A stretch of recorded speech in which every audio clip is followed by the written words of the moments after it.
अखबार cement, steel mills, sugar mills, LNG terminals, automobile, cigarette, textile industry और banking पर 10% super tax आयद। 15 से 30 करोड़ सालाना कमाने वालों पर सुपर टैक्स। महंगाई बम गिराने के बाद वजीर आजम ने कहा महंगाई कम करने के लिए मजीद मेहनत करेंगे। हुकूमती इक़दामात के बाद पाकिस्तान स्टॉक मार्केट क्रैश कर गई। रुपए की बेकदरी। इंटरबैंक में डॉलर की कीमत 25 पैसे इजाफा, 207 रुपए 48 पैसे पर बंद हुआ।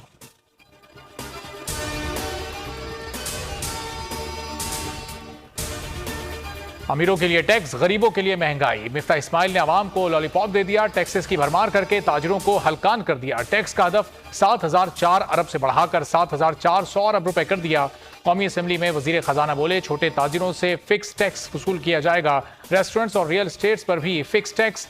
रवा माली साल मुश्किल तरीन होगा। IMF प्रोग्राम को बहाल करना जरूरी था, मुल्क को डिफॉल्ट होने से बचाया। बजट पर बजट लाए जा रहे हैं। IMF दबाव डालेगा, एक और बजट आएगा। शौकत तरीन परेशान, कहा आने वाले दिनों में महंगाई का तूफान आएगा। बैंकों के इंटरेस्ट रेट बढ़ने से छोटा ताजिर तबाह हो जाएगा। सनतें बंद होंगी, बेरोजगारी बढ़ेगी। हुकूमत 750 अरब रुपए की पेट्रोलियम लेवी लगाएगी। इमरान हुकूमत ने कोई नया टैक्स नहीं लगाया, रूस जाते और डिस्काउंट लेकर आते। मुल्क में महंगाई के वार जारी। एक हफ्ते में महंगाई की शरह 28.05% तक जा पहुंची। प्याज की कीमत में 4 रुपए 9 पैसे इजाफा। 5 लीटर कुकिंग ऑयल एक हफ्ते में 122 रुपए तक महंगा हुआ, 2770 रुपए तक पहुंच गया। ब्रांडेड घी फी किलो 21 रुपए तक महंगा हुआ। दाल मूंग 9 रुपए 2 पैसे महंगी हुई। दाल माश की फी किलो कीमत में 12 रुपए 77 पैसे का इजाफा। दाल मसूर की फी किलो कीमत में 11 रुपए तक इजाफा हुआ। फी दर्जन अंडे 7 रुपए महंगे हुए।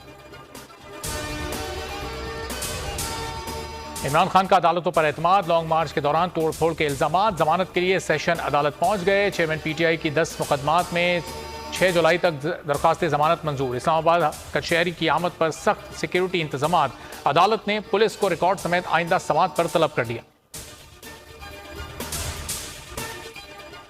ईरान से बिजली का मुआहदा हो गया। 100 मेगावाट बिजली का काम जल्द मुकम्मल कर लेंगे। वजीर आजम शहबाज शरीफ का गवादर में तकरीब से खिताब। कहा माहीगीरों को 2000 कश्तियों के लिए इंजन देंगे। पानी की पाइपलाइंस का काम रवां साल सितंबर में मुकम्मल हो जाएगा।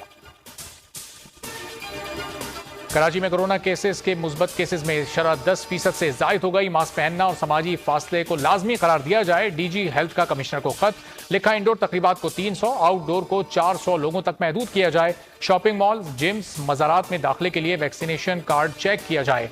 पब्लिक ट्रांसपोर्ट में सिर्फ 70% मुसाफिरों को इजाजत दी जाए। सिंध में बल्दियाती इंतखाबात वक्त पर होंगे, कोई ताखीर बर्दाश्त नहीं की जाएगी। हाई कोर्ट ने बल्दियाती इंतखाबात रोकने से मुतालिक तमाम दरखास्तें मुस्तरद कर दी। जस्टिस जुनैद गफ्फार ने रिमार्क्स दिए। सुप्रीम कोर्ट ने बल्दियाती इंतखाबात कराने का हुक्म दिया था। 120 रोज में इलेक्शन क्यों नहीं कराए गए? पहला मरहला 26 जून को शेड्यूल। हेडलाइंस आपने जानी। मजीद खबरों और अपडेट्स के लिए विजिट कीजिए हमारी वेबसाइट bolnews.com। अब आप देख सकेंगे प्रोग्राम तज्जिया। देखते रहिए बोल न्यूज।